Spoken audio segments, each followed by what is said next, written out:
Hey guys, welcome to the Roby Football Podcast. I am your host, Chris Roby. We got a lot of big stuff going on this week with Chip Kelly getting fired, Eric Weddle having to pay, I think it was 10,000 for not going to the locker room for a game where all the rest of the Chargers went to the locker room.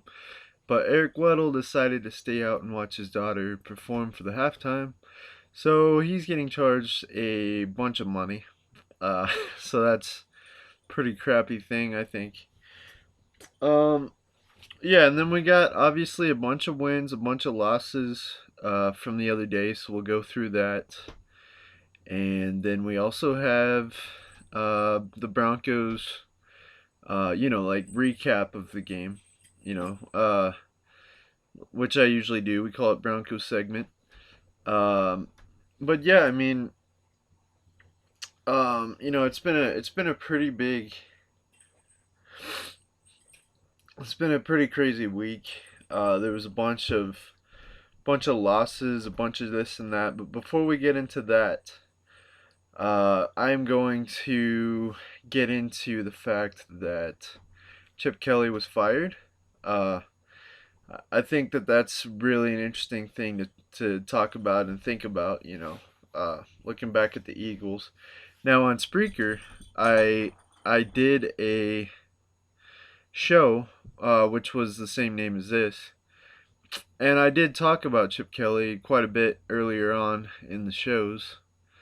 And that was actually this year as well. I made the switch from excuse me. I made the switch from Spreaker to iTunes this year. Um, and and obviously I'm on YouTube as well, and you can support us on Patreon if you'd like. Just slip us a buck and or $5, and that will get you some content that's only on Patreon. Um, yeah, and I'm considering, just to touch on that really fast. I'm considering. I don't think we have any supporters yet. We're a pretty new thing. We're trying to grow out and all that. So, but you know, I'm considering, instead of trying to put every video, every content, and this and that on Patreon, I'm considering just letting you guys go to YouTube, go to iTunes for that type of stuff. And then if you like us, if you like what we do, then there'll be some stuff that's only on Patreon. And then you support us for that stuff. You know what I mean? However much you want to give. We also have some other packages, that if you gave us this much money, you could do this or do that or whatever. Just if anyone ever wanted to support us even more, or even if you want to support us a whole lot just for the exclusive episodes. I mean, that's, as far as I know, Patreon lets you give whatever amount that you want. But obviously, I enjoy doing this show, regardless of if anyone ever supports. I'll probably keep doing this, but it would just, if I was able to get to the point where I could, uh, quit my job and live off this, then I think the shows and the content would get to the point where they were much, much, much better. I'm trying not to spend too much on this thing right now because I have a job, but I also have other expenses, this and that. It does cost me a little bit of money because of the fact that I decided to go with SoundCloud for the podcast, and then I didn't realize, but apparently you have a limit for what you can have up on SoundCloud. So now I'm having to pay $15 a month to SoundCloud. So it's a big bummer. I'm trying to figure out if I want to, but I think might end the podcast if I were to just erase my SoundCloud. So I'm trying to figure out what I'm gonna do with that. But anyway, that's not really football related. Um, but yeah, I think that when you look at Chip Kelly, you look at the moves that he made. Jeremy Maclin, I think, may have been his biggest mistake. And I've heard people say that too. Most of the time, it's not like I'm, the super genius. A lot of times, well, really all the time, the knowledge that I have is stuff that I've learned from other people. Really, I'm a football fan, not really a football genius. So, just to clear that up. But anyway, yeah, I mean, when you look at Chip Kelly, he was called a genius actually by some people, and it's really a sad thing that he, um, was looked at as being pretty smart, knowing what he was doing, and by all accounts, I think that he knew what he was doing with coaching. At least if you look at his record, because he was 10-6, I think, the first 2 years, 2013, 2014. And once he took over the GM roles, um, it seems like maybe he knew what he was doing, but a lot of what I've heard is that he wouldn't change his system. Um, he wouldn't change his system for his players, and it sounded like from measurement wise, like this guy's arm length and this and that. It sounded like he wanted certain height, he wanted certain arm length for certain positions, and he wanted certain criteria where it's like, okay, that guy fits, which is super interesting, but it's almost Nazi like. I mean, no, no, not. Let's kill that one. Let's send him to Cleveland or whatever. I mean, it just seems a little weird, and I know Chip Kelly's maybe not racist, but what's interesting about it is that a lot of times when you're being that critical on the height and the type of person and this and that, a lot of times color might come into play. Maybe in the reverse way, like, he's a white guy, but he might have been looking more for black guys, which I guess isn't necessarily a bad thing. Um, I'm just saying, like, race definitely may have played some kind of role, which I know he's been accused of being racist. Um, but if it's a reverse kind of way, I guess it doesn't matter that much. But somebody made up the good point that uh, Chip Kelly was very much about culture, but yet he kept um, Riley Cooper, which I think was found out he was racist. um, so there's a lot of interesting stuff to get into, but and I'm trying to think. Somebody had said something that I thought was absolutely dynamite, but I'm just trying to remember what it was. Maybe that's what it was about the measurements and this and that, but I'm just trying to think. But yeah, I mean, he made a lot of decisions, bringing in personnel, letting go personnel, where they didn't pan out. And I've heard somebody say, well, look at those other players, like that went to other teams, like LaShawn McCoy. They didn't really pan out for that team this year that much. Um, but there's some things to take in to I don't know to take into factor here, if that's the right term. I don't think that's the right term, but you know what I mean. To take into consideration, I guess would be the term. All these players, when you go switching them around like that, they got to get used to playbooks. They might feel uncomfortable because they're in a new place for a little while. Um, they got to learn the system. So there's that to take in factor for at least some of the year, because I would think eventually they'd get that figured out. But there's also the way that,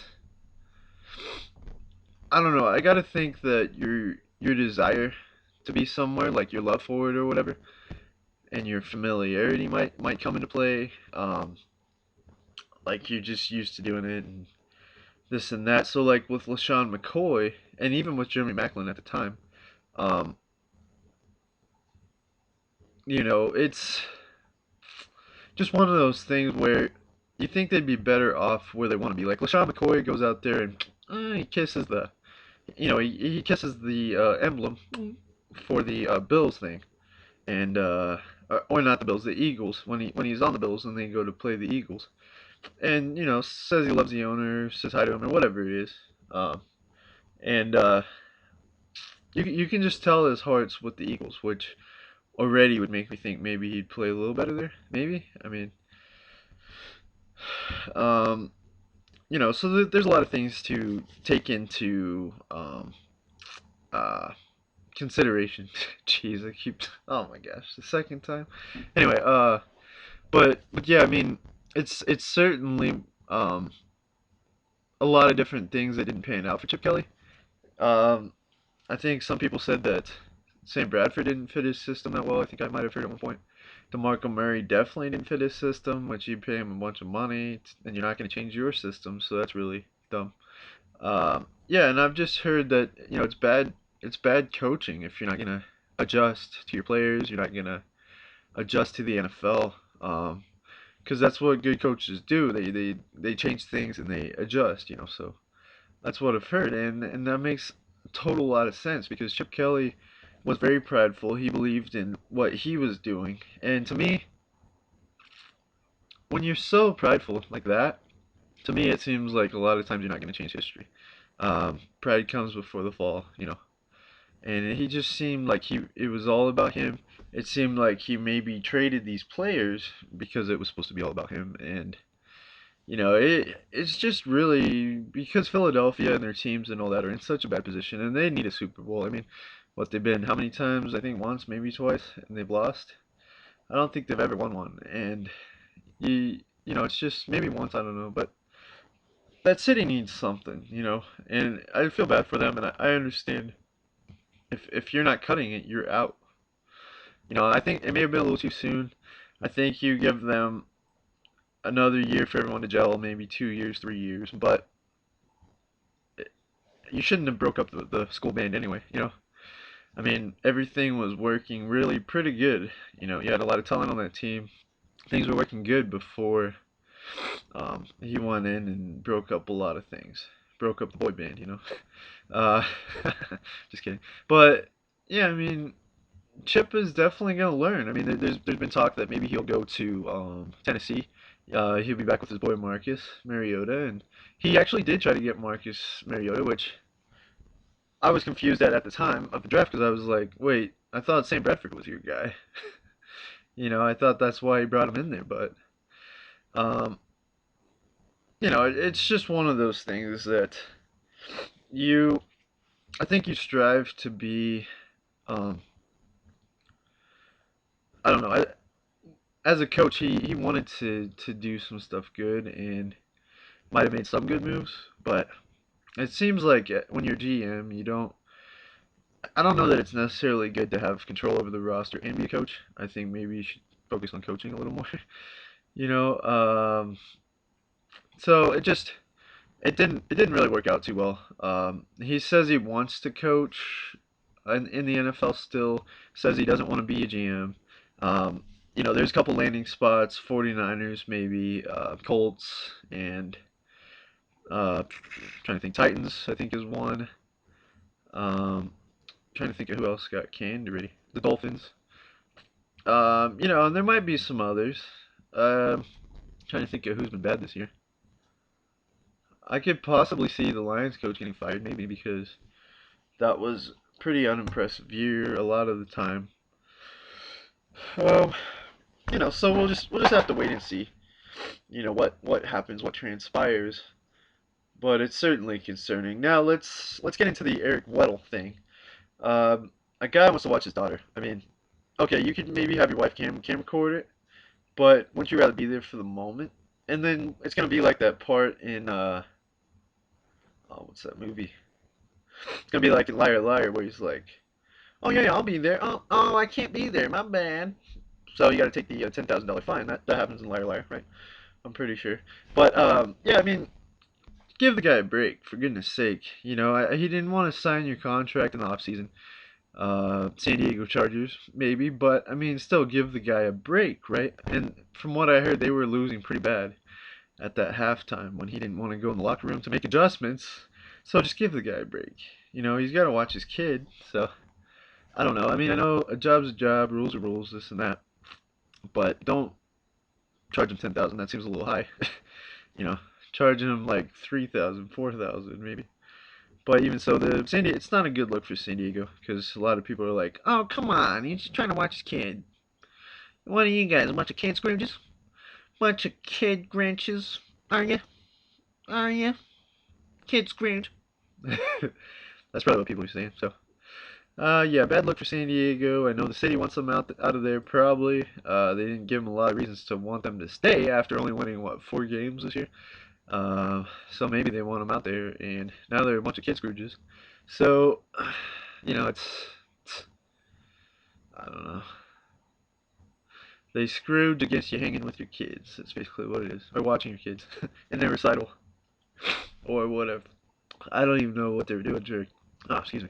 I don't even know what they were doing during halftime, but it sure did.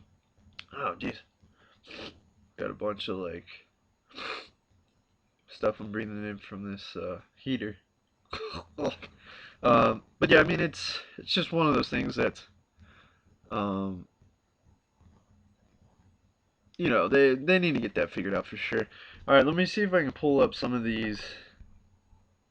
Yeah, San Diego's got to get their stuff worked out because they're. I don't even know if LA would want them. I mean, seriously.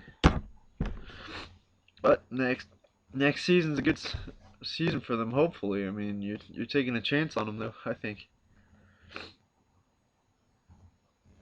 about the only thing you can say about this year is that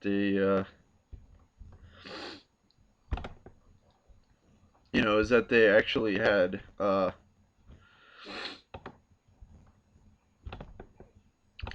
Philip Rivers, but they didn't even do that good with him this year. So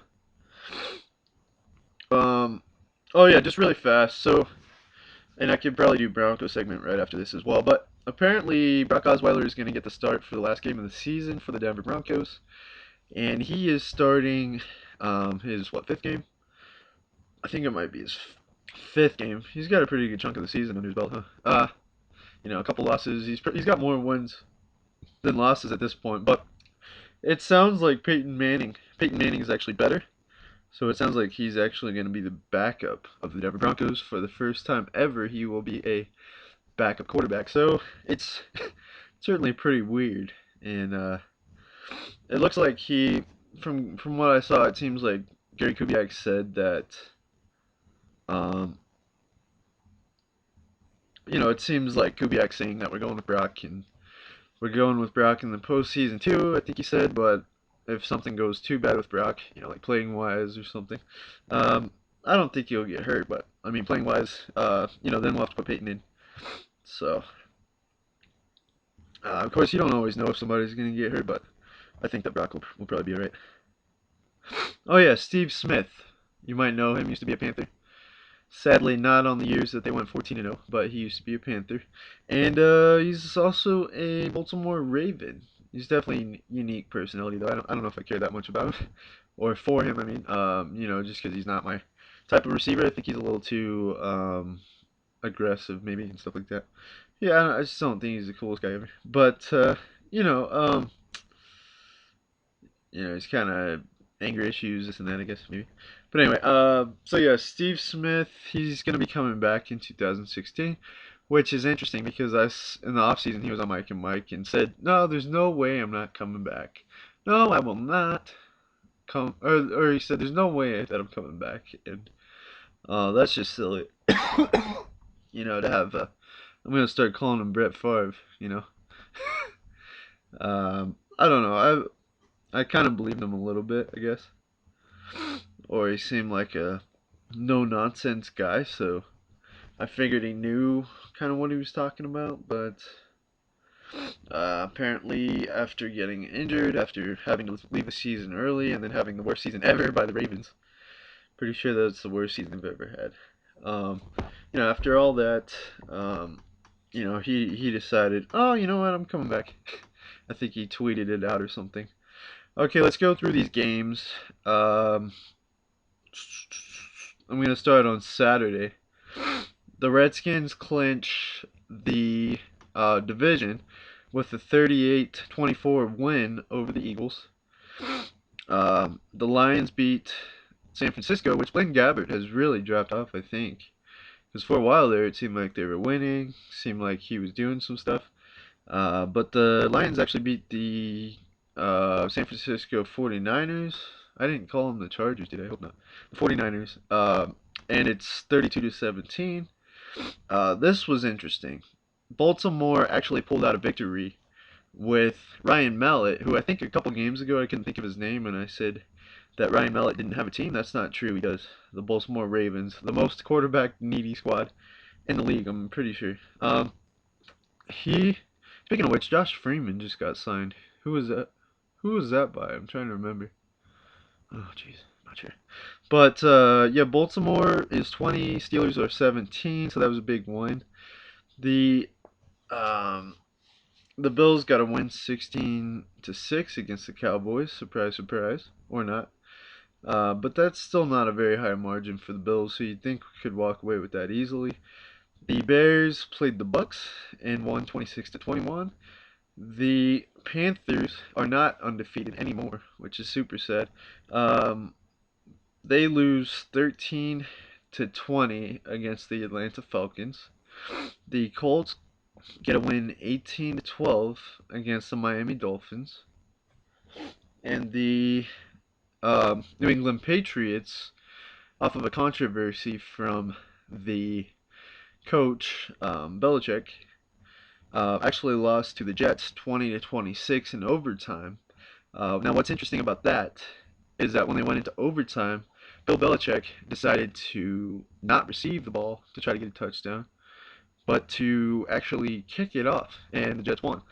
That's really silly. I guess he knew what he was doing, maybe. There's a lot of theories that possibly the Jets, they would rather play in the playoffs than the Steelers, so that's why they let the Jets win.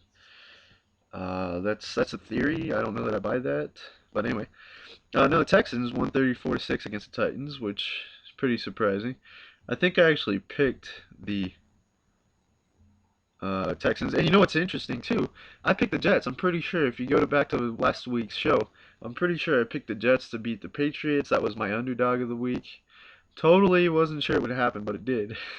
It's crazy. Okay, so Kansas City still undefeated for at least 9 games, not the whole season, but they've won every game since their first 1-5 start, uh, I believe. And yeah, 17-13 they beat the Browns. Manziel, I don't think he's playing that good, but that's pretty good defense, I believe, against Kansas City. So that could definitely be a reason why we didn't play good. Saints against the Jaguars. The Saints are 38, Jags 27. I think I picked the No, oh yeah, I picked the Jags, and then I said, well, I kind of feel like I should pick the Saints, but I never picked them. Silly of me.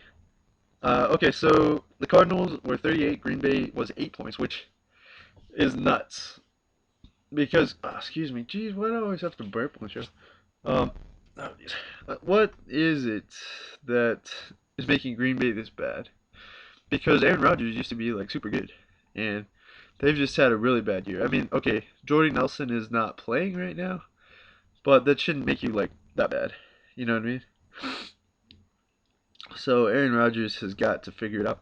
Well, yeah, the Rams beat the Seahawks. That was amazing too. That does happen from time to time, but and then the New York Giants played the Minnesota Vikings, and the Minnesota won 49 to 17. Crazy. And then the game of the week, I think, Monday night, Baltimore against Baltimore. Sorry, the Bengals against the Broncos. 20 to 17 went into overtime. Now the Broncos had a chance. Oh, gee, excuse me, guys. Sorry, these fumes are really getting to me. I guess my heater starts smelling a little worse towards the end of the propane bottle, so it's like, oh! Yeah, it's not a good thing, but anyway, yeah. So, um,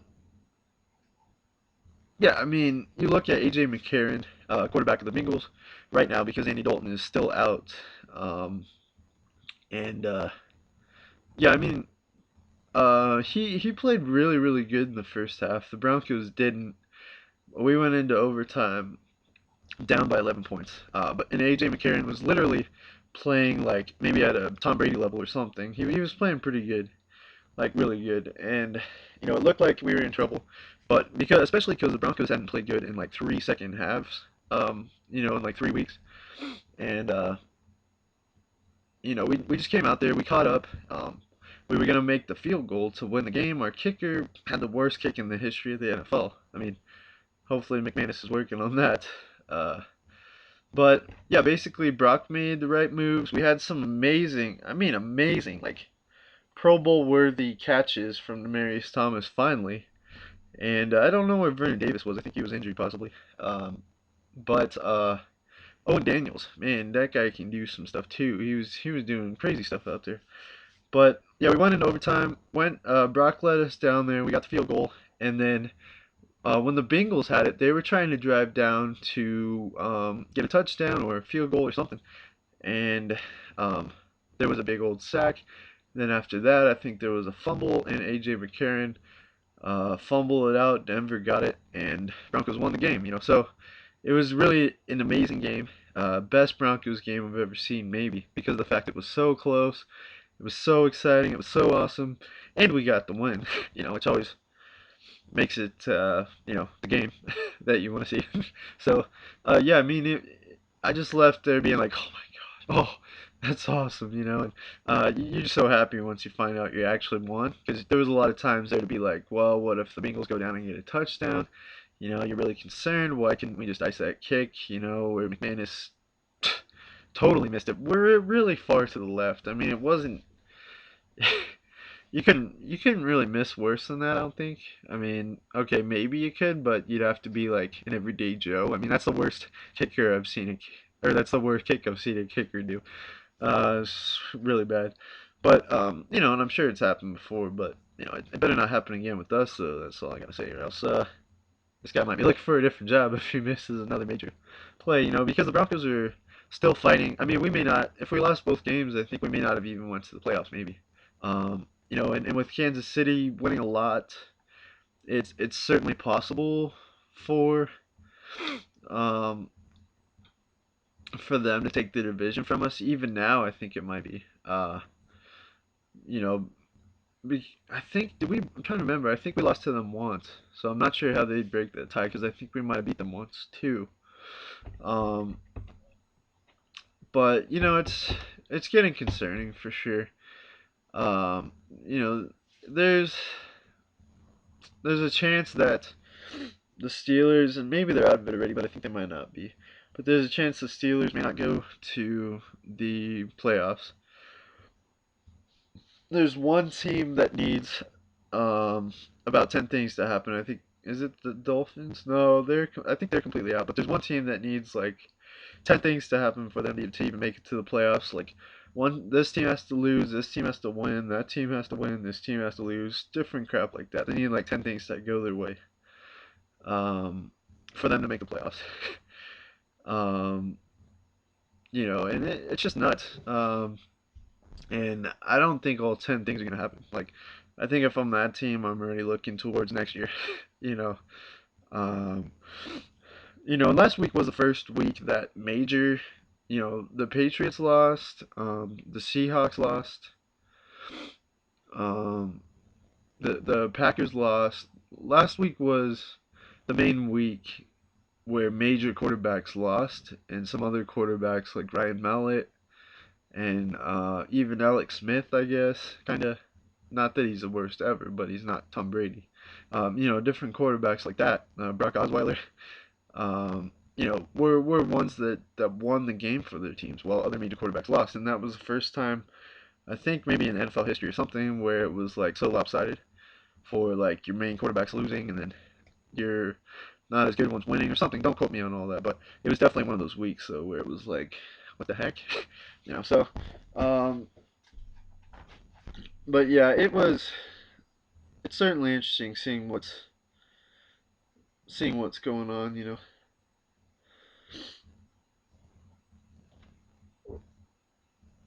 Let me take a look at the playoff picture, right, really fast.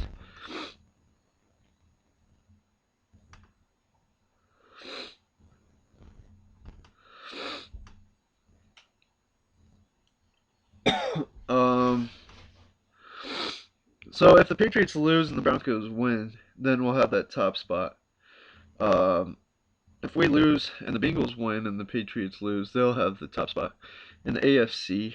And what's crazy is Arizona only has 2 losses. So if Carolina ends up losing, uh, I'm not sure. Did they play each other? Because that would definitely uh, result in it. Or maybe they're playing each other this week. I'm not sure. But I think the NFC top spot might be up for debate still. Um,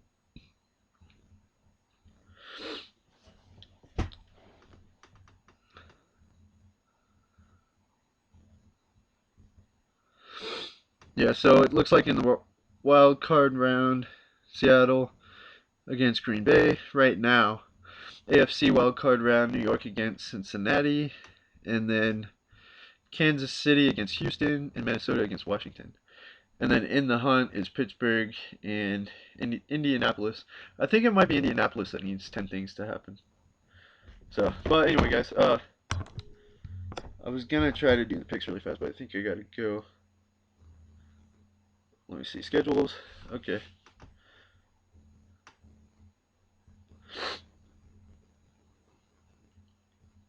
What?